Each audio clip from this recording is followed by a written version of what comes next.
I'm Paula Miller. I am a master reading teacher here at Carver Middle School, and this is 8th grade language arts. Okay, that's going to be important. Well, a master teacher is someone who teaches a part of the day and coaches teachers the rest of the day. So I spend my day working with teachers, helping with planning, helping them understand how to deliver instruction so that it's engaging for students. And then I also spend my day teaching.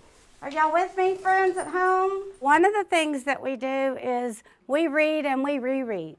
I want them to be able to walk away and talk about what they've read. Oh, we use Google Slides a lot, so we do some group activities. Of course, we use social distancing. For the students online, we put them in breakout groups so that they can still continue to talk about what they're learning and what they're reading and those kind of things. Last week, we did a character autopsy where students had to go in and create an autopsy over their choice of a character to get to know the character's motivations a little bit better. Whether they're home or whether they're in class, is all engaging through technology.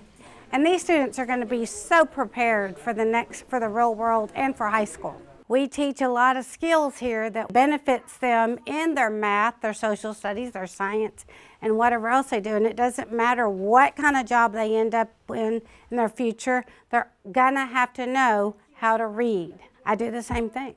When I'm reading emails that are important that I'm accountable for, I may read it 3 times. There is so much pride on this campus, whether it's with the staff or the students, and you can see it. You can see how hard our online kids are working. So here's what it looks like, people. Can y'all see me at home? He's got his left hand hanging over. They can't see anything but his left hand or arm, right? I am so proud to be a part of GW Carver's campus.